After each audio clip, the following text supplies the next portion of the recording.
या तो सबसे पहले ये बताइए आप लोग कि भाई क्वेश्चंस बहुत सारे भेजे हैं मैंने वेक्टर डिफरेंशिएशन की, सॉल्व हो रहे हैं?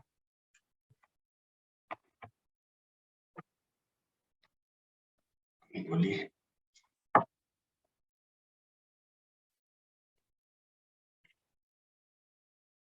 यस सर, चलो सॉल्व हो रहे हैं तो ये अच्छी चीज है। So now we are moving forward. Integrations में हम लोगों ने काफी कुछ सीखा है वेक्टर इंटीग्रेशन में। कुछ चीजें जो मैंने डिस्कस नहीं की थी उन चीजों को मैं यहाँ पे फिनिश कर लेता हूँ, ठीक है। सो देख लेते हैं अभी।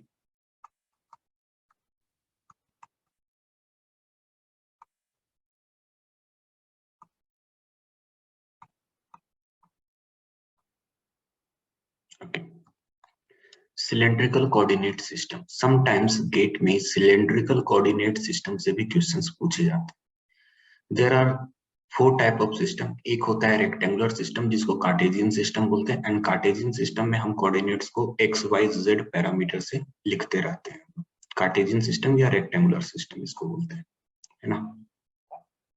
और अगर सर 2 डायमेंशन में होता है तो इसे डेफिनेटली हम लोग रेक्टेंगुलर ही बोलते हैं, या फिर आप उसको किसी भी तरीके से कुछ डिनोट करो। देन आफ्टर हम लोग पोलर में पढ़ रहे होते हैं कि सर पोलर कोऑर्डिनेट सिस्टम होता है। Polar coordinate system, polar coordinate system जो होता है वो 2 डायमेंशन में होता है ना, पोलर कोऑर्डिनेट। एंड वो पोलर कोऑर्डिनेट क्या होता है sir? Polar coordinate r and theta के टर्म्स में हम लोग लिख रहे होते हैं ना, आर एंड थीटा में। ये किसके लिए यूज होता है सर? एक्स वाई कोऑर्डिनेट रहता है तो उसको हम लोग पोलर में कन्वर्ट करते हैं, और उसके लिए जो पैरामीटर यूज करते हैं हम लोग करते हैं X is equal to are cos theta. R and theta parameter है, and Y is equal to are sine theta use करते हैं। देन आफ्टर एक कोऑर्डिनेट सिस्टम है cylindrical coordinate system. Cylindrical coordinate system में सबसे पहले एक्स वाई प्लेन के base पे मैं एक सर्कल बना रहा हूँ, एंड उस सर्कल का जो रेडियस है, उस सर्कल का जो रेडियस है वो रेडियस है हमारे लिए रो। यहाँ से ये डिस्टेंस बोल लो या फिर कोई भी रेडियस ले लो। ये जो रेडियस है दैट रेडियस इज रो, है ना। आर जो हम लोग यहाँ पे यूज करते थे ना, उसकी जगह पर सिलेंड्रिकल कोऑर्डिनेट सिस्टम में रो यूज किया करें। तो x equal to are cos theta, y equal to are sine theta, ऐसा ही तो पढ़ रहे थे ना, r cos theta r sine theta. तो वो बन जाएगा rho cos pi rho sine pi. Cylindrical coordinate system में अगर मैं कोई भी सिलेंडर बनाता हूँ, ऑब्जर्व करना, कोई भी सिलेंडर बनाता हूँ, इस सिलेंडर को मैं कहीं से भी कट क्यों ना करूं, हर जगह पे एक सर्कल बनाएगा, और वो सर्कल का radius and all the things सब चेंज, सब के सब सेम रहेंगे। सिर्फ चेंज क्या करेगा तो सर? सिर्फ और सिर्फ जेड वैल्यू चेंज करेगी। इसलिए वो हाइट के अकॉर्डिंग हम z इक्वल टू जेड लेकर रखेंगे। हाइट के according z equal to z लेकर रखेंगे यहाँ पर, ठीक है। ना अब यहाँ पर आपको समझने की जरूरत क्या है कि एक मैंने यहाँ पर इंक्रीमेंट लिखा है db। ये वॉल्यूमेट्रिक इंक्रीमेंट है। ये वॉल्यूमेट्रिक इंक्रीमेंट की वैल्यू होती है rho D phi D Z. Sir ऐसा क्यों? देखो, dv कार्टेशियन कोऑर्डिनेट सिस्टम में क्या बनता है? dx dy dz, है ना। dx dy को पोलर कोऑर्डिनेट सिस्टम में आप क्या लिखते हो? dx dy को पोलर कोऑर्डिनेट सिस्टम में क्या लिखते हो sir? r dr d theta. यहाँ पे r की जगह क्या यूज हुआ है? रो। तो ये क्या बनकर निकल कर आएगा सर? रो d थीटा, है ना। एंड उसकी जगह पर थीटा की जगह हम लोग यहाँ पर क्या एंगल यूज कर रहे हैं सर? थीटा की जगह आप फाई एंगल यूज कर रहे हो, तो यहाँ पर फाई आ जाएगा, है ना। फाई निकल कर जाएगा, cos phi sine phi, phi निकल कर आ जाएगा। और ये डीजेड है, तो यहाँ पर डीजेड हम लिख रहे हैं, यहाँ पे डीजेड लिख रहे हैं, तो ये वॉल्यूमेट्रिक है। अच्छा सर, इसको कैलकुलेट कैसे करते हैं, कैसे फाइंड आउट करते हैं? तो जकोबियन जो हम लोगों ने पढ़ा था, उसी जकोबियन की हेल्प से हम डीवी की वैल्यू भी कैलकुलेट कर सकते हैं। जकोबियन कैसे sir? Del x y and z को हम नए terms rho phi and z में कन्वर्ट कर रहे हैं, तो ये एक 3/3 का डिटर्मिनांट बनेगा। हम x का पार्शियल डिफरेंशिएशन रो के रिस्पेक्ट में करेंगे, x का पार्शियल डिफरेंशिएशन फाई के रिस्पेक्ट में करेंगे, एंड x का पार्शियल डिफरेंशिएशन z के रिस्पेक्ट में करेंगे। सेम यहाँ पे y के लिए कर लो, सेम यहाँ पे z के लिए कर लो। तो ये 3/3 का डिटर्मिनेंट जब सॉल्व करेंगे तो ये वाली वैल्यूज देगा, ठीक है। सो ये जैकोबियन की हेल्प से रिजल्ट निकल कर आता है, इस चीज को हमेशा ध्यान में रखेंगे। कभी भी अगर कोई पूछेगा कि ये वैल्यूज कहाँ से आई है, तो जैकोबियन की हेल्प से आई है। मैं पूरा इन्फॉर्मेशन यहाँ पे नहीं लिख रहा हूँ, आई होप कि आपको अंडरस्टैंडिंग हो गई होगी और आप खुद से कर लो ना। अब क्वेश्चंस की बात कर लेंगे कि सर सिलेंड्रिकल कोऑर्डिनेट सिस्टम से क्वेश्चंस कैसे बनते हैं। ओके, तो देखो यहाँ पर EC 2016 में एक क्वेश्चंस पूछा गया है, इस क्वेश्चन को पढ़ लो। बोला गया है there is a region from rho 5z। जैसे ही मैंने रो 5z देखा, मुझे पता चल गया कि ये सिलेंड्रिकल कोऑर्डिनेट सिस्टम है। हाउएवर क्वेश्चन में मेंशन भी कर दिया है सिलेंड्रिकल कोऑर्डिनेट सिस्टम। पूछा क्या है सर, पूछा है वॉल्यूम कितना होगा। तो वॉल्यूम इंक्रीमेंट हमें ऑलरेडी पता है, और वॉल्यूम इंक्रीमेंट को अगर मैं इंटीग्रेट कर लेता हूँ, वॉल्यूम इंटीग्रेट एलिमेंट्स को अगर मैं इंटीग्रेट कर लेता हूँ, तो मुझे सर टोटल वॉल्यूम मिल जाएगा। तो डीवी की वैल्यू कितनी होती है, तो डीवी की वैल्यू होती है rho D rho D five D Z.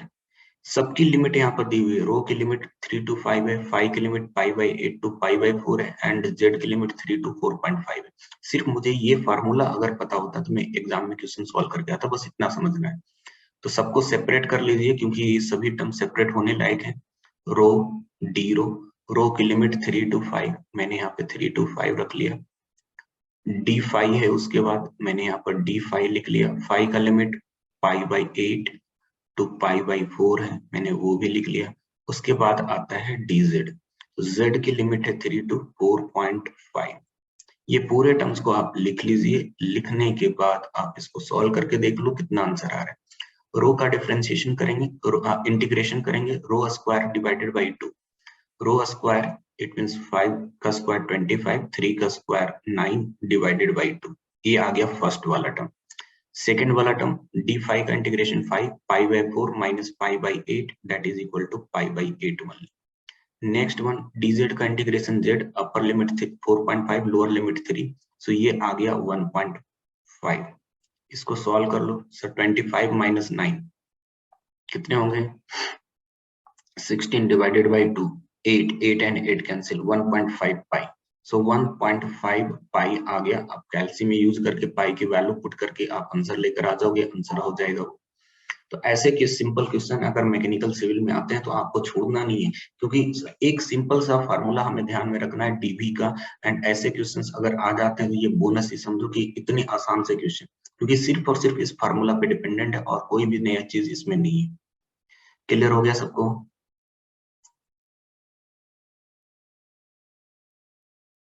Yes. एक और सिस्टम होता है, उसको हम लोग बोलते हैं स्फेरिकल कोऑर्डिनेट सिस्टम। अब spherical coordinate system it means obvious ही बात है, एक स्फीयर की बात हो रही है और उस स्फीयर का जो रेडियस है वो r यूनिट है। ओके, तो यहाँ पर x की वैल्यू जो हम लेंगे r sin theta cos phi, r sin theta sin phi. देखो cos फाई sin फाई जो वहां पे था वही सेम है, cos phi sin phi r r, लेकिन यहाँ पे साइन थीटा है और यहाँ पे कॉस थीटा है। क्यों? क्योंकि सर हम प्रोजेक्शन का हेल्प ले रहे हैं। जब हम इसका प्रोजेक्शन z का, कोई z की हाइट पे है ना, जब प्रोजेक्शन लेंगे तो प्रोजेक्शन कैसा निकल कर आएगा, r cos थीटा। ये प्रोजेक्शन z पे देख लो, अगर ये r यूनिट है और यहाँ पे फाई लिखा है, ओके चलो इसको थोड़ी देर के लिए मैं थीटा कर रहा हूँ। तो ऐसे समझो कि ये r यूनिट z एक्सिस पे कितना प्रोजेक्शन देगा, r cos थीटा देगा, ये वाला r cos थीटा देगा ना, वही चीजें यहाँ पे लिखी गई है। ओके, इसका जो वॉल्यूमेट्रिक इंक्रीमेंट होता है dv equal to r square sin theta dr d theta d phi, ये सेम तरीके से आपको मिलेगा। जब जैकोबियन करोगे तो जैकोबियन से आपको सेम मिल जाए। तो सिंपल से आपको यही फंडामेंटल ध्यान में रखना है कि dv की value r square sin theta dr d theta d phi आता है, r square sin theta dr d theta d phi. Okay, जब भी हमें स्फेरिकल कोऑर्डिनेट सिस्टम में वॉल्यूम पूछेगा, आप ऑलरेडी सिलेंड्रिकल में पूछ चुका है तो हो सकता है कभी आपको स्फेरिकल में पूछ दे। हाउएवर स्फेरिकल में क्या सेंस बनता है ना कि अगर स्फेयर हाफ भी दे दिया तब पर भी सर मैं हेमी स्फेयर का वॉल्यूम जानता हूं, मैं उसी से कैलकुलेट कर लूं। लेकिन वो क्या कर सकते हैं, जैसे प्रीवियस वाले क्वेश्चंस में आपने देखा, वो एंगल कुछ भी दे सकते हैं, π/8 to π/4।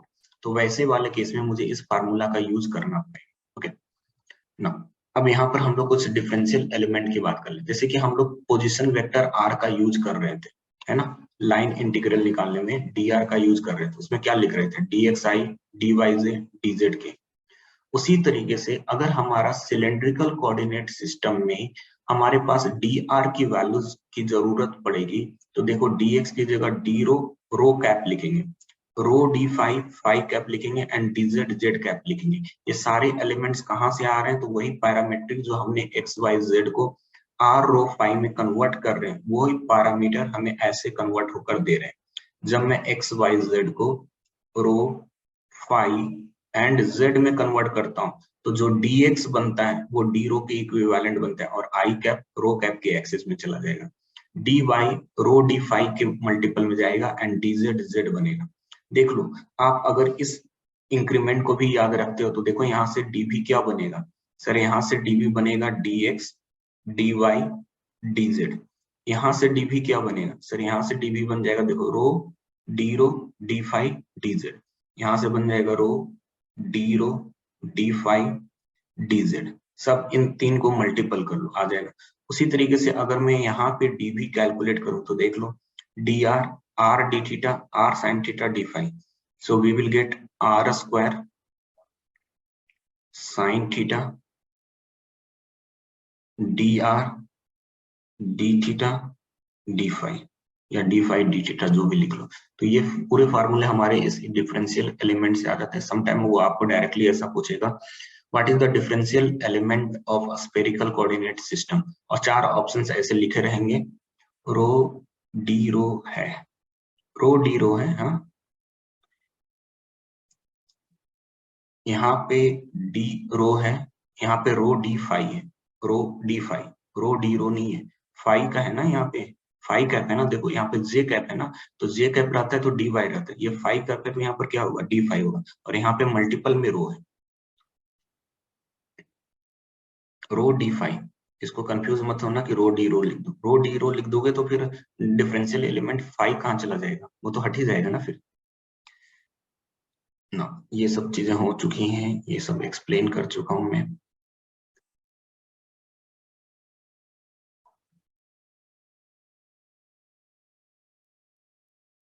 या ट्रिपल इंटीग्रेशन, ऑलरेडी मैंने ये सब चीजें इंटीग्रेशन के चैप्टर में बताई थी कि कैसे इंटीग्रेशन हमें इसका करना होता है। फिर भी एक सिंपल सा क्वेश्चन रख के ट्रिपल इंटीग्रेशन को मैं यहाँ पे फिनिश कर रहा हूँ। आप मुझे बताएंगे कि ये इंटीग्रेशन की वैल्यू कितनी आएगी। पहले किसके रिस्पेक्ट में करना है, पहले वो मुझे बता दो। पहले किस वेरिएबल के रिस्पेक्ट में करना है, पहले उसको ऑर्डर कर लो आप। Y, very good very good. -1 to 1 0 to z limit देखकर पहचान गए हम लोग कि हमें किसके रिस्पेक्ट में पहले करना पड़ेगा। x एंड z का फंक्शन है, इट मींस डिफरेंट डेफिनेटली हम लोग को पहले y के रिस्पेक्ट में करना पड़ेगा। तो मैं पहले dy लिख लेता हूँ। अच्छा, dy का लिमिट पुट करेंगे तो upper limit x plus Z, lower limit x minus Z आ जाएगा। उसके बाद ये लिमिट बच रहा है, dy फिनिश हो चुका है, अब यहाँ पर z बच रहा है। फिर हम किसके रिस्पेक्ट में करेंगे,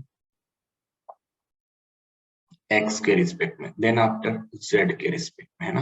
तो ये सारे टर्म्स को आप सॉल्व करके फाइनल आंसर बताओ कि आपका आंसर क्या आ रहा है। कर लोगे बस, देखो अननेसेसरी मैंने बहुत बड़ा टर्म रख दिया है, आप करोगे थोड़ा टाइम कंज्यूम होगा। सिर्फ इतना बता दो कि आप कैलकुलेशन ऐसे कर लोगे, अगर कर लोगे तो मैं क्लास में टाइम लॉस नहीं करना चाहता इन सब क्वेश्चन के लिए, है ना, हो जाएगा। Very good. चलो अब आते हैं हम लोग गॉस डाइवर्जेंस थ्योरम पे।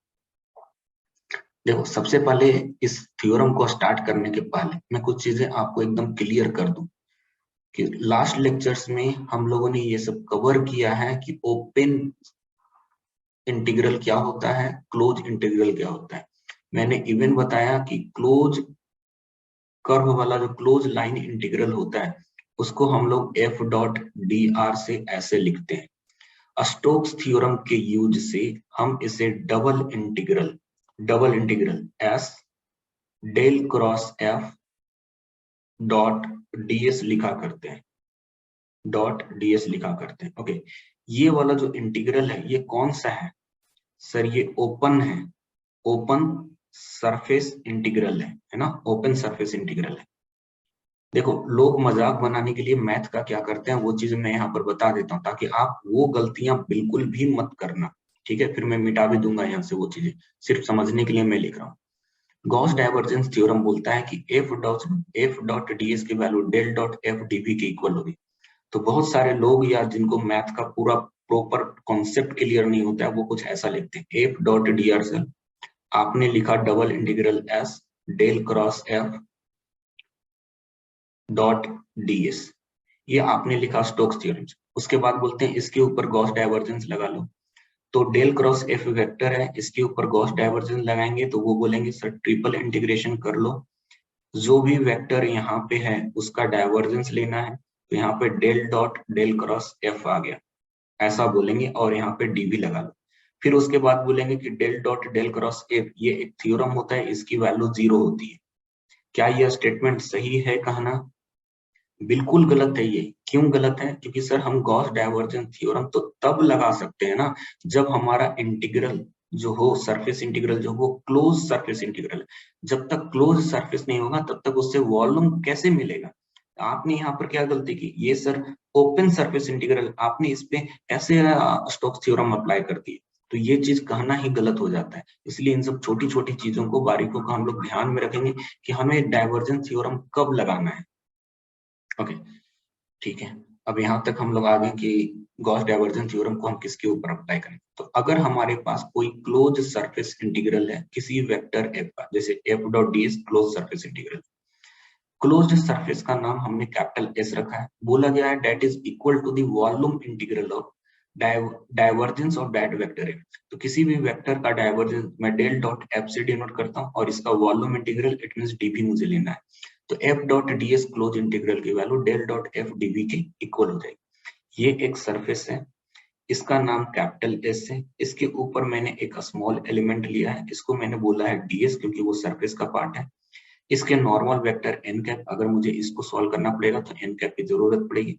तो गॉस ने अपना डाइवर्जेंस थ्योरम ये दिया कि इससे जितने भी फ्लक्स आउट हो रहे होंगे उन फ्लक्स को अगर मुझे काउंट करना है तो मैं डाइवर्जेंस कैलकुलेट करूं एंड डाइवर्जेंस को कैलकुलेट करके उसके वॉल्यूम से मल्टीपल कर दूं। डाइवर्जेंस क्या देता है सर? डाइवर्जेंस वो देता है कि उस सरफेस से पर यूनिट कितने फ्लक्स आउट हो रहे हैं, पर यूनिट वॉल्यूमेट्री कितने वॉल्यूम है सर? वॉल्यूम डीवी है। तो वॉल्यूम को अगर मैं फ्लक्स से मल्टीपल कर दिया तो वो सेम चीजें देगी ना, एफ डॉट डी एस उस सरफेस से कितने फ्लक्स आउट हो गए पर यूनिट फ्लक्स से। तो वही चीजें यहाँ पर है, गॉस डाइवर्जेंस थ्योरम उसी के अबाउट है कि हम उस फ्लक्स को पर यूनिट सरफेस एरिया से कितना पास हो रहा है उसी डाइवर्जेंस से रिलेट करके हम इसको फाइंड आउट कर रहे हैं। होप कि आप लोग को ये अंडरस्टैंडिंग हो गई होगी।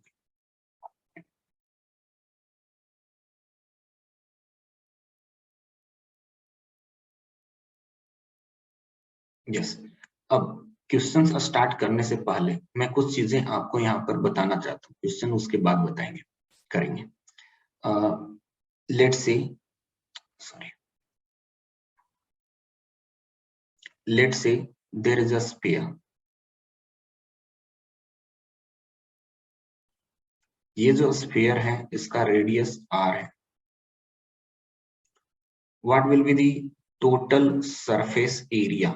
सरफेस एरिया की वैल्यू कितनी होगी? चैट बॉक्स में रिप्लाई करते रहो, याद होना चाहिए ये सब चीजें।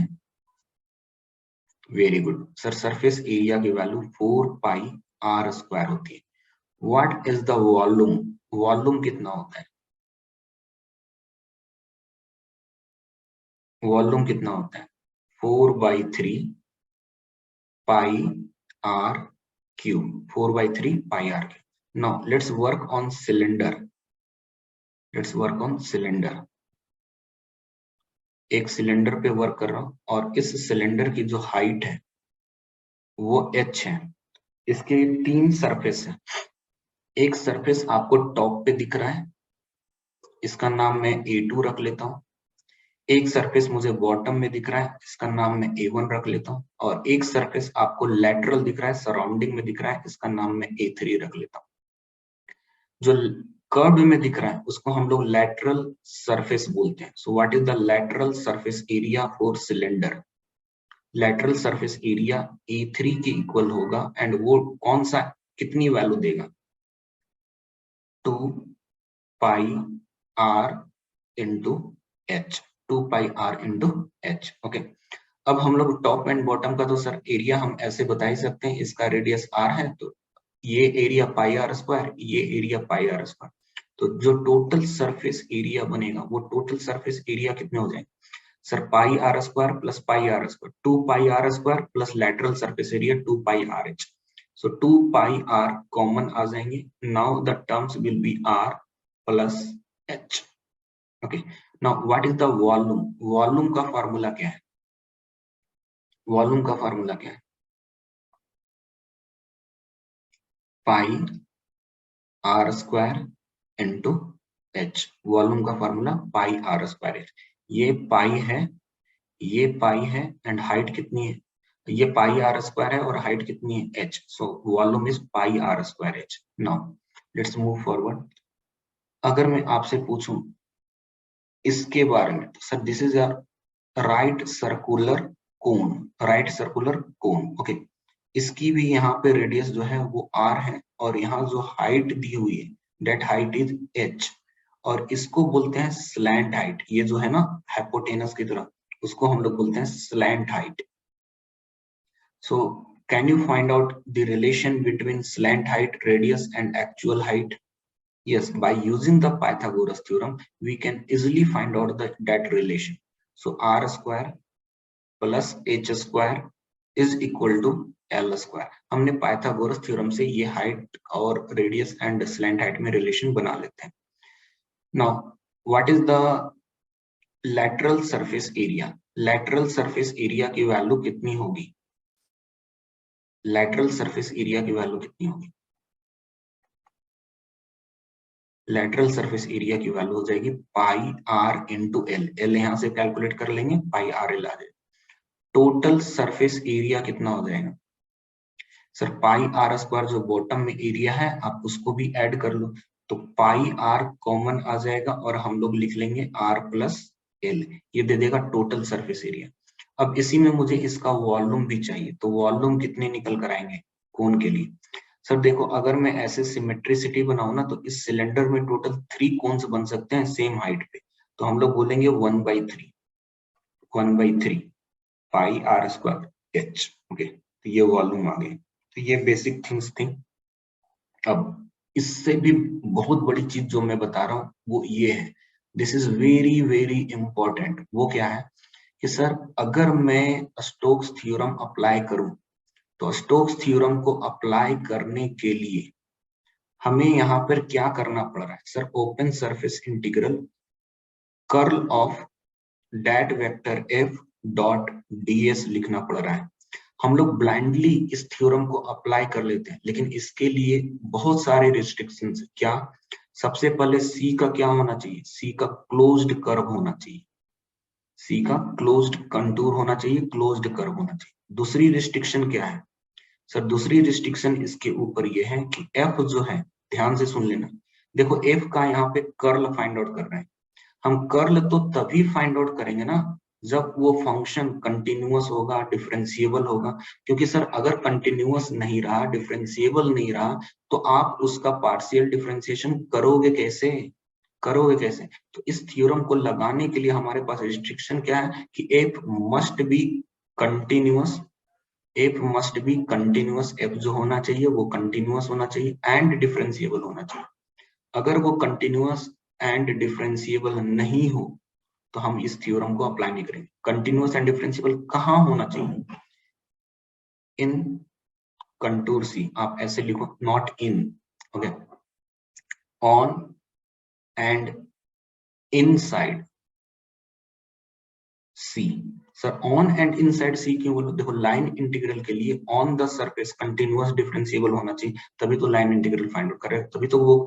अगर ऐसा सर्कल है इसको सर्कल कंप्लीट बोलेंगे क्या? क्लोज कंटूर बोलेंगे क्या? नहीं सर, ये क्लोज कंटूर बन ही नहीं रहा है क्योंकि ये डिसकंटिन्यूअस। तो वही है, पाथ में वैसा हम कंसिडर नहीं कर रहे हैं। इनसाइड सी क्यों बोले? इनसाइड की सी क्यों बोले? इनसाइड इसलिए क्योंकि हम सरफेस में जब कन्वर्ट करते हैं कर्व को, जब हम कर्व को सरफेस में कन्वर्ट करते हैं तो इनसाइड के सारे पॉइंट कंसिडरेशन में आएंगे, इसलिए इनसाइड सी भी मैंने बोला है। तो दोनों चीजें अपने को ध्यान में रखना है। सेम वे में जब हमारे पास closed surface integral F dot ds है, एफ डॉट ds है, तो मैं इसको वॉल्यूमेट्रिक में कन्वर्ट कर रहा हूं डाइवर्जेंस थ्योरम से डेल डॉट एफ dv लगाकर। सर मैं इस थ्योरम को तभी यूज कर पाऊंगा जब फर्स्ट एस जो होगा वो क्लोज्ड सरफेस होगा। S must be closed surface. अगर क्लोज्ड सरफेस नहीं है तो मैं इसको यूज नहीं कर सकता। Second one, sir again F का यहाँ पे डिफरेंशिएशन हो रहा है, पार्शियल डिफरेंशिएशन हो रहा है। इट मींस एफ जो होना चाहिए वो भी कैसा होना चाहिए? Continuous and differentiable. कहाँ?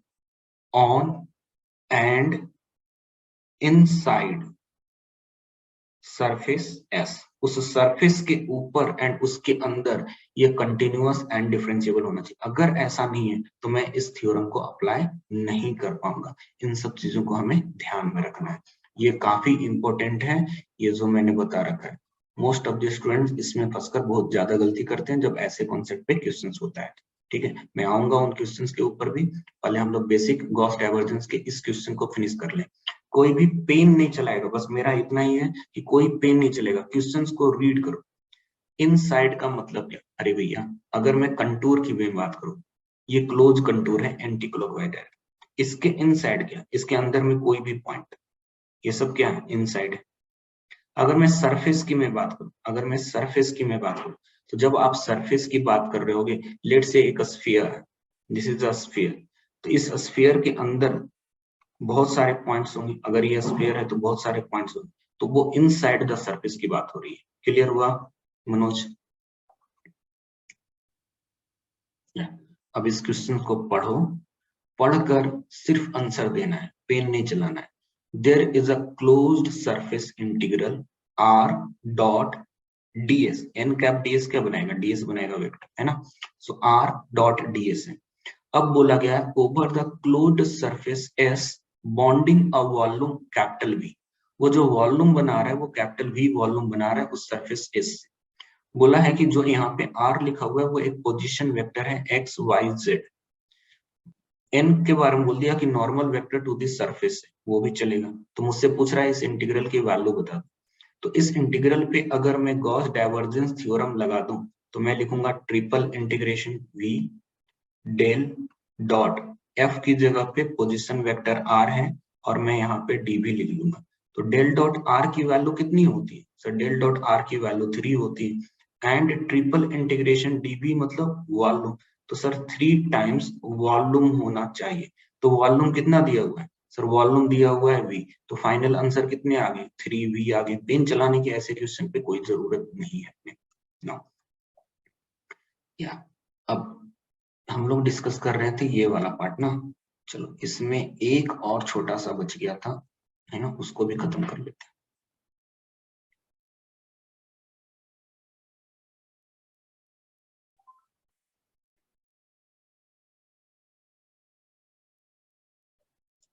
दिस इज अ क्यूब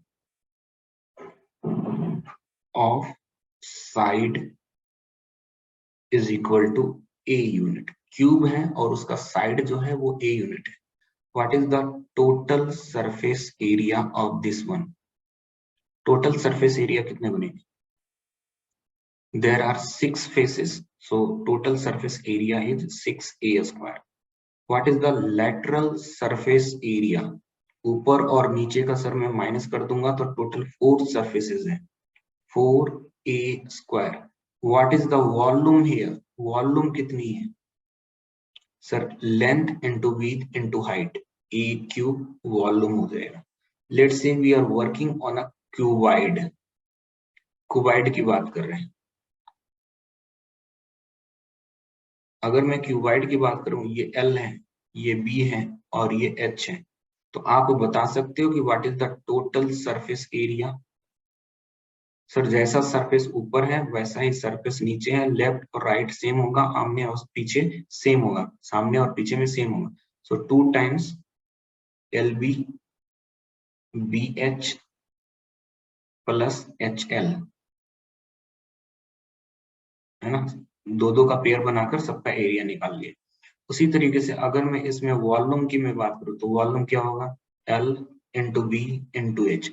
इतनी ज्योमेट्री मुझे गॉस डाइवर्जेंस थ्योरम के लिए ध्यान में रखनी है। अगर ये ध्यान में नहीं रखेंगे तो क्वेश्चन में प्रॉब्लम क्रिएट होना स्टार्ट हो जाएगा ना। कोई पेन नहीं चलाएगा मेरे भाई, कोई भी पेन नहीं चलाएगा, सिर्फ आंसर देगा। क्वेश्चंस में फंक्शन को ध्यान से देखेंगे। फंक्शन क्या है, गॉस डाइवर्जेंस थ्योरम में मुझे डाइवर्जेंस कैलकुलेट करना होता है एफ का। मैं एफ का डाइवर्जेंस कैलकुलेट करूंगा। दिया हुआ सरफेस ऐसा सरफेस होगा जिसका मैं ईच एंड एवरीथिंग सब कुछ आपको पहले से बता रखा हूं। इसका जो वॉल्यूम होता है वो क्या होता है, 4/3 पाई आर क्यूब। यहां से आर की वैल्यू कितनी है, रेडियस कितना हो जाएगा 3 यूनिट, आर क्यूब सर 3 का क्यूब। तो ये कितने आ जाएंगे 36 पाई। 36 पाई इज द वॉल्यूम। अब इसका डाइवर्जेंस कैलकुलेट करो, वॉल्यूम से मल्टीपल करो। डाइवर्जेंस कितना आएगा इसका, डेल डॉट एफ की वैल्यू कितनी आ गई, डेल डॉट एफ की वैल्यू कितनी आ गई। इसका डिफरेंशिएशन एक्स के रिस्पेक्ट में 1 प्लस इसका डिफरेंशिएशन y के रिस्पेक्ट में 0, इसका डिफरेंशिएशन z के रिस्पेक्ट में 1। तो डेल डॉट एफ की वैल्यू 2 आ गई। तो यहां से इंटीग्रल क्या आ जाएगा 2 टाइम्स वॉल्यूम। तो वॉल्यूम कितने हैं 36 pi. Final answer is 72 pi. Calci का यूज करेंगे और हम यहाँ पर fill in the blank fill up कर लेंगे।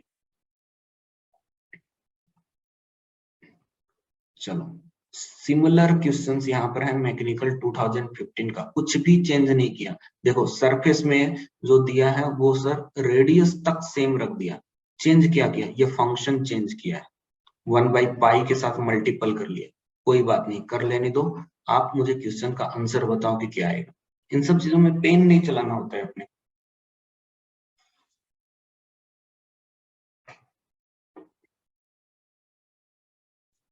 फर्स्ट टास्क सर इनका डाइवर्जेंस फाइंड आउट करना, इनका डाइवर्जेंस फाइंड आउट करना। तो डाइवर्जेंस डेल डॉट एफ की वैल्यू कितनी, सर वो तो मुझे डायरेक्टली दिख रही है 1/पाई।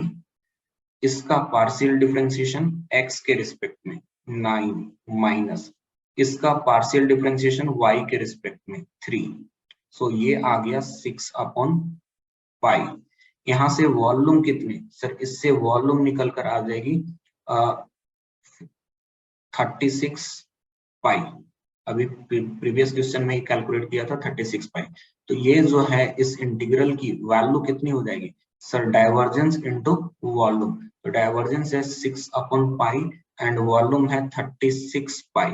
इन दोनों को मल्टीपल कर लीजिए sir, 6 6 36 and 30 into 6 180। So this will become 216। पाई और पाई कैंसिल आउट हो गया, 216 आ गया। चलो इस क्वेश्चन के आप कोई भी पेन नहीं चलाना है अपने को, क्वेश्चन को सिर्फ ध्यान से पढ़ना है, जल्दीबाजी नहीं कर लेना है ना। क्वेश्चन को ध्यान से पढ़ना है, खासतौर पे डाइवर्जेंस ध्यान से कैलकुलेट करना है।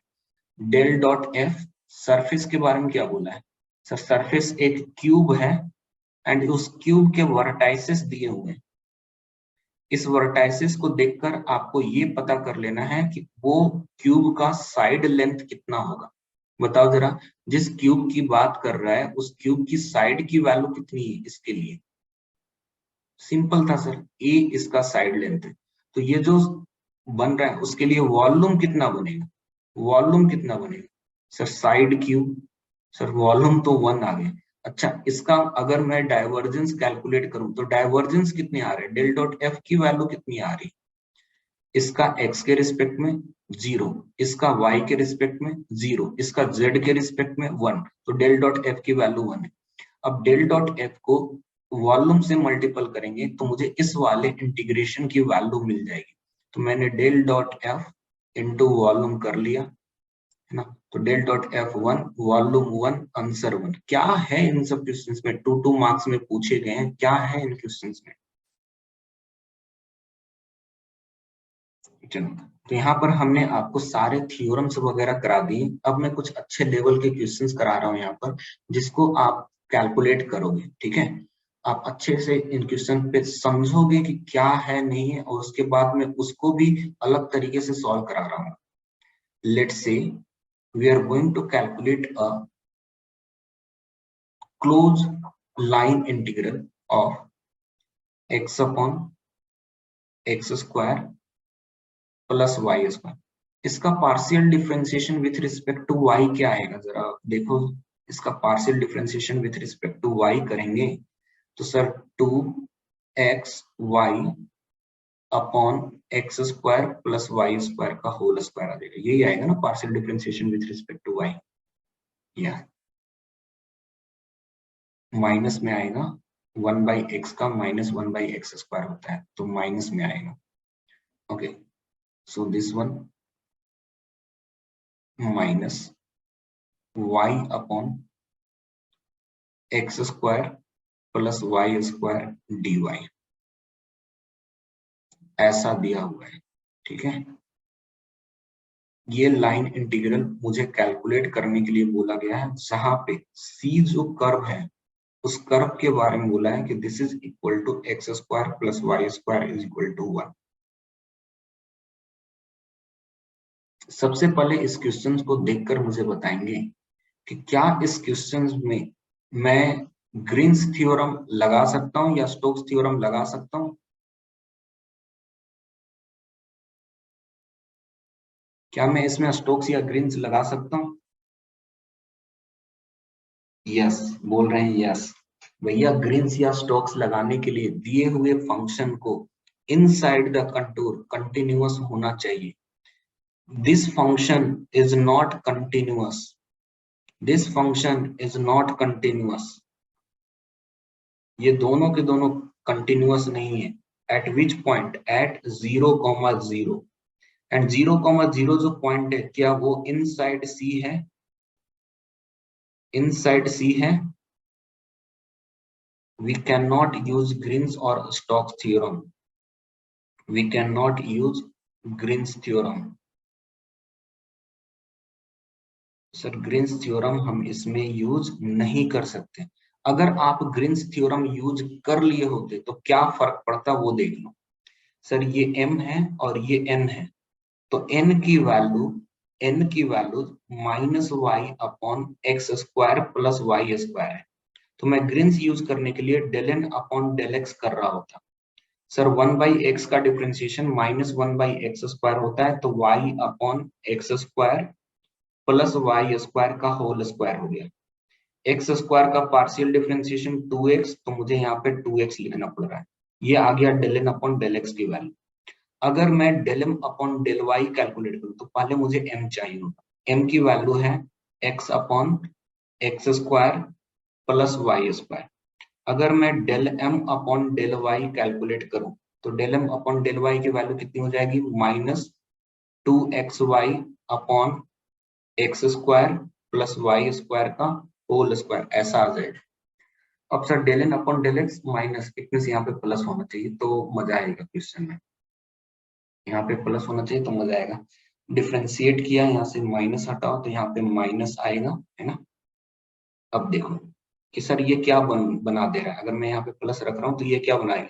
ग्रीन्स थ्योरम के अकॉर्डिंग आप ऐसे लिखते del n upon del x minus del m upon del y, आप ऐसा करते और इसकी वैल्यू क्या आ जाती है? 0, क्योंकि ये दोनों क्वांटिटी क्या है? सेम है। आप आंसर 0 बोल देते, लेकिन इसका आंसर 0 होगा ही नहीं। इसका आंसर 0 नहीं आ रहा है। अब कैसे नहीं आ रहा है वो चीज भी समझते हैं। अब मैं इसमें ग्रीन थ्योरम नहीं लगा सकता, ठीक है। क्या मैं लाइन इंटीग्रल सॉल्व कर रहा हूँ? क्वेश्चंस को पढ़ो, क्या मैं लाइन इंटीग्रल सॉल्व कर रहा हूँ? यस। तो वो लाइन इंटीग्रल का पाथ क्या है?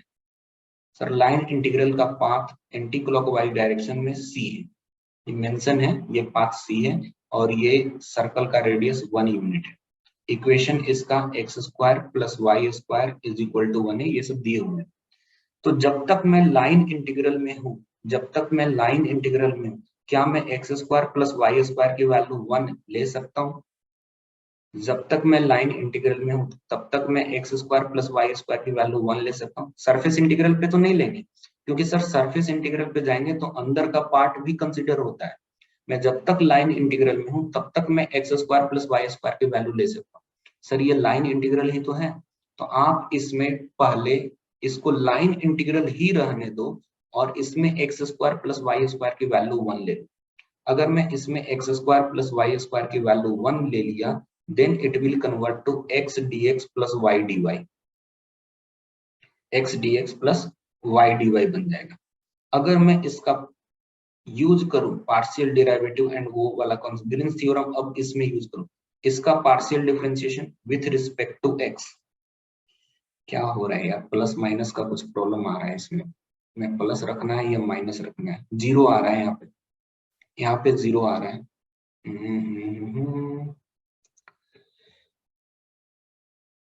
चलो क्वेश्चंस को आप कैसे भी सॉल्व कर लो, ठीक है। ध्यान में रखना कि जो मैं कॉन्सेप्ट बता रहा हूँ उसको समझो सिर्फ, ठीक है। एक्चुअल क्वेश्चंस आएगा तो आप उसको ऑब्जर्व कर लेना वहां। जब मैं अब इस पे ग्रीन्स लगा सकता हूँ क्योंकि सर अब ये कंटिन्यूअस है, now we can use the Green's theorem, now we can use the Green's theorem. अगर मैं इसमें ग्रीन्स लगा दूं तो अब ये सरफेस इंटीग्रल बन जाएगा, ओपन सरफेस इंटीग्रल। इसका पार्शियल डिफरेंशिएशन एक्स के रिस्पेक्ट में 0, इसका पार्शियल डिफरेंशिएशन वाई के रिस्पेक्ट में 0, dx dy। तो सर ये 0 बन गया, ये 0 बन गया, आंसर 0 आ गया। अब इसी क्वेश्चंस को मैं आपके लिए रख देता हूं यहाँ पर क्वेश्चन, क्लोज लाइन इंटीग्रल। ऊपर में यहाँ पे क्या रखा है मैंने, x अपॉन रखा है, ठीक है। तो मैं यहाँ पे रख देता हूँ y upon x square plus Y square dx minus x upon x square plus Y square dy। C जो कर्व है वो कुछ ऐसा दिया हुआ है क्वेश्चन में। This is a circle in anticlockwise direction with radius 2 units, with radius 2 unit. It means equation है उसका x square plus Y square is equal to 4। अब इसको अगर मुझे सॉल्व करना है तो सबसे पहले मैंने ये ऑब्जर्व कर लिया कि सर ये 0 0 पे कंटिन्यूअस नहीं है। अगर ये 0 0 पे कंटिन्यूअस नहीं है तो मैं डायरेक्टली इसके ऊपर ग्रीन्स नहीं लगा सकता। लेकिन sir as this is line integral, जब तक ये लाइन इंटीग्रल है तब तक मैं x square plus Y square की वैल्यू 4 पुट कर सकता हूँ। तो x square plus Y square की वैल्यू 4 पुट करने पे ये इंटीग्रल बन जाएगा 1/4 times c y d x minus x d y, ऐसा बन जाएगा। अब सर जैसे कि ये कंटिन्यूअस बन चुका है, मैं इसके ऊपर अब ग्रीन्स लगा सकता हूँ। अब अगर मैं इसके ऊपर ग्रीन्स लगाता हूं तो ये क्या बन जाएगा sir, 1/4 double integral partial differentiation with respect to x -1 minus partial differentiation with respect to y -1 dx dy, ऐसा बन जाएगा। तो ये -2 कॉमन आ जाएगा, ये बन जाएगा -1/2 double integration dx dy। dx dy it means area किसका, उस सरफेस में कितना एरिया क्लोज हो रहा है उस एरिया को कंसीडर करना। सर एरिया कितना हो जाएगा इसका, इसका एरिया हो जाएगा pi times r square. R square की वैल्यू 4 है, so this is equal to 4 पाई।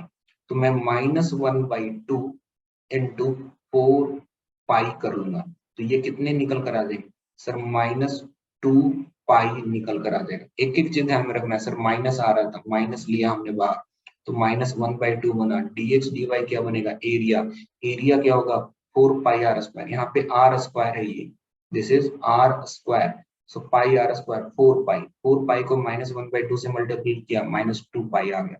एक तो ये क्वेश्चन मुझे डिस्कस करना था, एक और कॉन्सेप्ट में डिस्कस करता हूँ। चलो यहाँ पे क्वेश्चन लेते हैं उसको, ठीक है। सो मुझे एक सरफेस इंटीग्रल को कैलकुलेट करने की बात कर रहा है, एफ डॉट डीएस को कैलकुलेट करने की बात कर रहा है, ठीक है। सरफेस इंटीग्रल है तो मैं यहाँ पे ओपन सरफेस इंटीग्रल है, this is open surface integral. यहाँ पे एफ की वैल्यू दी हुई है, एफ की वैल्यू दी हुई है एक्स आई प्लस वाई जे प्लस जेड के, ये एफ की वैल्यू दी हुई है। ओके।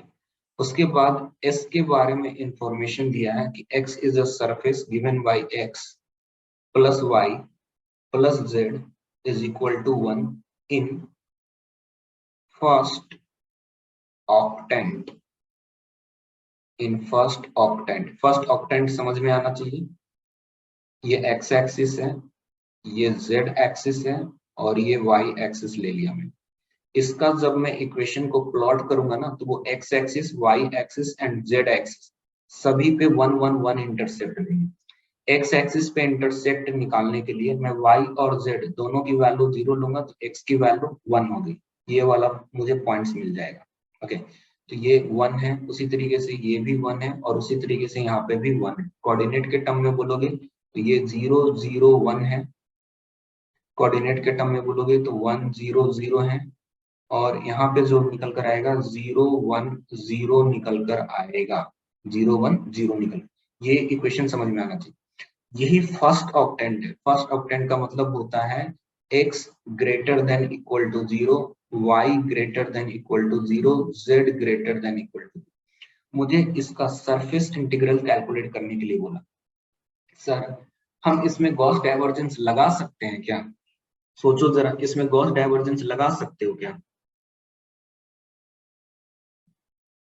सर क्लोज सरफेस होता तो मैं गॉस डाइवर्जेंस लगाने की बात करता। क्या ये गॉस डाइवर्जेंस लगेगा? बिल्कुल नहीं लगेगा गॉस डाइवर्जेंस, क्योंकि हम सिर्फ और सिर्फ इस वाले ऊपर से जो प्लेन है, इस प्लेन के इस वाले सरफेस की बात कर रहे हैं। इसकी कोई बाउंड्री पीछे से ढकी हुई नहीं है, सो ये क्लोज बाउंड्री नहीं है।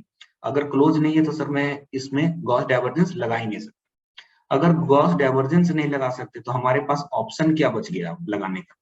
सर ऑप्शन बच गया बेसिक कॉन्सेप्ट, उसके अलावा और कुछ नहीं बच गया हमारे। हम बेसिक कॉन्सेप्ट के अलावा और कुछ लगा ही नहीं सकते इसको। सर बेसिक कॉन्सेप्ट लगाने के लिए आपने सरफेस इंटीग्रल जब पढ़ाया था, सरफेस इंटीग्रल जब पढ़ाया था तो वहां पे डीएस को 4th वे से बताया था कि अगर एक्स वाई प्लेन में हो तो क्या करना है, वाई जेड प्लेन में हो तो क्या करना है, जेड एक्स प्लेन में हो तो क्या करना है। उसके बाद आपने बोला था कि अगर दिया हुआ सरफेस एक्स वाई जेड वाले प्लेन में हो तो क्या करना है। तो जब एक्स वाई जेड तीनों प्लेन में सरफेस होता है, देखो ये जो सरफेस है यहाँ पे, ये सरफेस जो है क्या वो एक्स वाई प्लेन में है? नहीं। क्या वो वाई जेड प्लेन में है? नहीं। क्या वो जेड एक्स प्लेन में है? नहीं। वो तीनों से मिक्स किया हुआ प्लेन है। तो ऐसे वाले क्वेश्चंस को सॉल्व करने के लिए मैंने आपको जो टेक्निक बताई थी वो प्रोजेक्शन का हेल्प लेके बताया। और वो प्रोजेक्शन के हेल्प लेने के बाद हमने क्या बताया था कि दिया हुआ एफ में जहां जहां एक्स वाई है, जेड है, जेड को आप रिप्लेस करोगे function of x comma y से। और ये function of x comma y कहां से मिलेगा? यहां से मिलेगा। इसको मुझे कन्वर्ट करना है z is equal to function x comma y में, और वो फंक्शन यहाँ पे पुट कर लेना है। तो ये फंक्शन पूरा कन्वर्ट हो जाएगा एक्स कॉमा वाई के फंक्शन डॉट। जब डीएस की बात कर रहे थे तो डीएस के लिए हम प्रोजेक्शन ले रहे थे और प्रोजेक्शन ले रहे थे delta phi upon delta phi dot k cap, इसका मॉड इनटू dx dy ले रहे थे। ये सरफेस अगर s है तो यहाँ पे नया सरफेस आ रहा था, और वो कौन सा सरफेस आ रहा था? सर ये तो सरफेस s हो गया। अब नया सरफेस कौन सा आ रहा था? नया वाला जो सरफेस आ रहा था उस सरफेस प्रोजेक्शन था, तो वो प्रोजेक्शन क्या मिलेगा? सर वो प्रोजेक्शन ये वाला पार्ट मिलेगा। वो प्रोजेक्शन ये वाला पार्ट मिलेगा जो मैंने रेड से कर रखा है। मैंने एक्स वाई प्लेन में उसका प्रोजेक्शन ले लिया।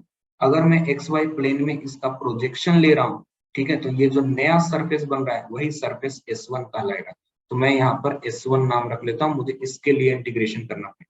सर ये फाई क्या है? तो ये जो इक्वेशन यहाँ पे बना हुआ है वही इक्वेशन फाई है, वही इक्वेशन जो है वो फाई है। अब स्टेप वाइज सबसे पहले आप मुझे बताएंगे डेल्टा फाई की वैल्यू कितनी आएगी? डेल्टा फाई की वैल्यू कितनी आएगी? एक्स के रिस्पेक्ट में डिफरेंशिएशन, वाई के रिस्पेक्ट में डिफरेंशिएशन, जेड के रिस्पेक्ट में डिफरेंशिएशन। क्या मैं ऐसा लिख लूं i plus j plus k delta phi gradient, gradient is a vector quantity, gradient is a vector quantity, तो आई प्लस जे प्लस के, ये आ गया डेल्टा फाई। ओके, अगर मैं डेल्टा फाई का डॉट प्रोडक्ट k वेक्टर के साथ करता हूं तो ये कितना आएगा सर, इसका अगर मैं k के साथ डॉट प्रोडक्ट करूंगा तो ये निकल कर आ जाएगा 1, ये निकल कर आ जाएगा 1। तो सर ये वैल्यू दे दिया 1। अब इसके ऊपर वापस आते हैं कि ये क्या क्या वैल्यूज हैं। डबल इंटीग्रेशन S1 फंक्शन, ये रहा function xi plus yj plus Z के लिखा हुआ है सर। यहाँ पर भी अगर जेड होता है ना तो मैं उसको भी चेंज करता है, यहाँ पे जेड के लिखा हुआ है। तो जेड की वैल्यूज क्या लोगे यहाँ, जेड की value 1 minus x minus y बने। तो मैं यहाँ पर लिख लेता हूँ 1 minus x minus y k vector, ये बन गया सर एफ वाला क्वांटिटी। डॉट डेल्टा फाई हमने कैलकुलेट कर रखा है i plus j plus k upon delta phi dot k calculate कर रखा है, वो आया है 1 और मैंने यहाँ पर लिख लिया dx dy। Okay, so this is equal to now double integration S1। जब इन दोनों का डॉट प्रोडक्ट करेंगे तो सर i का i के साथ इट मींस x, j का j के साथ it means y plus k का k के साथ, तो सर k का k के साथ 1 माइनस एक्स माइनस वाई बना। और उसके बाद हम लोग क्या लिख रहे हैं dx dy लिख रहे हैं। तो देखो एक्स वाई कैंसिल आउट हो गया, तो क्या बन गया सर, ये बन गए S1 dx dy। अब तो सर ये काफी आसान सा बन गया। अगर ये यहाँ पे कोई एक्स वाई की वैल्यू होती ना तो मुझे लिमिट देकर इंटीग्रेशन करना पड़ता, मैं वो भी आपको समझा दूंगा, पहले ये समझ लो। इस S1 वाले डायग्राम को मैं यहाँ पर रिकंस्ट्रक्ट कर रहा हूँ ताकि आपको मैं अच्छे से समझा पाऊँ। ये x एक्सिस है और ये y एक्सिस, और यहाँ पे जो पार्ट मिल रहा है इसी को आप S1 बोल दो, this is the part S1। Okay, ये ओरिजिन है सर, क्योंकि वो प्रोजेक्शन आ गया था XY प्लेन। आपको इस लाइन का इक्वेशन बताना है। इस लाइन का इक्वेशन कैसे मिलेगा सर, ये जो इक्वेशन है ना, इस इक्वेशन में अगर मैं z की वैल्यू 0 पुट कर लूं तो ये कहाँ प्रोजेक्ट हो रहा है सर, z की वैल्यू 0 लेने पे ये XY प्लेन में प्रोजेक्ट हो रहा है। तो यही तो बनेगा x plus y is equal to 1, यही तो बनेगा x plus y is equal to 1। अगर ये x plus y is equal to 1 है तो x इंटरसेप्ट कितने हैं सर 1,0, y इंटरसेप्ट कितने हैं सर 0,1। तो ये एक राइट एंगल ट्रायंगल बना रहा है, और इस राइट एंगल ट्रायंगल का एरिया कितना हुआ, इस राइट एंगल ट्रायंगल का एरिया कितना हुआ sir, half into base into height. So ये वैल्यूज निकल कर आ गया 0.5। ठीक है, यहाँ पर हम वो चीज डिस्कस कर रहे हैं कि अगर बाय द वे ऐसा कोई इंटीग्रेशन आ जाता x dx dy, तो हम क्या कर रहे होते S1 के लिए, अगर ऐसा होता तो क्या करते। अगर ऐसा होता तो सर मुझे लिमिट देना पड़ता, और हम लोगों ने इंटीग्रेशन के चैप्टर में इन चीजों को बहुत अच्छी तरीके से सीखा था कि आप आइदर हॉरिजॉन्टल स्ट्रिप या वर्टिकल स्ट्रिप लेकर क्वेश्चन को सॉल्व कर सकते हो। तो ये जो मैंने वर्टिकल स्ट्रिप लिया है उसका मूवमेंट हॉरिजॉन्टल डायरेक्शन में x की वैल्यू यहाँ से लेकर x की वैल्यू यहाँ तक जाएगी। तो x का लिमिट कहाँ से कहाँ तक है सर, x का लिमिट 0 से लेकर 1 तक है। y का लिमिट कहाँ से लेंगे सर, y का लोअर लिमिट ये वाला वैल्यू देगा, y का अपर लिमिट ये वाला वैल्यू देगा। तो y का लोअर लिमिट x एक्सिस को टच कर रहा है, इट मींस y की लोअर लिमिट 0 है। y का अपर लिमिट क्या होगा सर, y का अपर लिमिट यहाँ पर 1 माइनस एक्स हो जाएगा। तो x dx dy हम ऐसा सॉल्व कर रहे होते हैं। अगर मुझे ये वाला इंटीग्रेशन पूछा होता तो सेम सरफेस के लिए अगर मुझे ये वाला इंटीग्रेशन पूछ रहा होता तो हम ऐसे कर रहे होते। क्लियर हुआ सबको, मैं हर तरीके की कंडीशन लेके चल रहा हूं कि अगर ऐसा होता तो क्या करते, इफ, है ना। तो इसको मैं साइड ही कर देता हूं, ठीक है। ये अपना परफेक्ट आंसर हो गया है, ये आंसर आ गया, इसमें कोई प्रॉब्लम नहीं। हो जाएंगे ऐसे क्वेश्चंस, आपको ऐसे क्वेश्चन ना टेस्ट सीरीज में दिखेंगे, गेट में ऐसे क्वेश्चन नहीं दिखेंगे, टेस्ट सीरीज में दिखेंगे। मैंने उस लेवल का क्वेश्चन यहाँ पे कराया है जो गेट में पूछे जा सकते हैं, क्योंकि देख लो एक बार कॉन्सेप्ट को समझ लेने के बाद आंसर लाने में कोई प्रॉब्लम नहीं हुई। ऐसे कन्वर्ट हुए हैं कि मुझे इसके बाद इंटीग्रेशन करने की जरूरत नहीं है, इसके बाद सिर्फ मुझे ट्रायंगल का एरिया बताना है और वो आंसर आ गया। तो ऐसे क्वेश्चन पूछे जा सकते हैं गेट में भी और आईएएस में भी। लेकिन बहुत ही टिपिकल एग्जांपल देकर यहाँ पर रख दिया x square y q x y z q, ऐसे क्वेश्चंस भाई नहीं बनते, ना ही गेट में ना आईएएस में। टेस्ट सीरीज में भले ही कोई कुछ भी बना दे, लेकिन ऐसे कुछ नहीं बनेंगे। क्लियर हुआ सबको? कुछ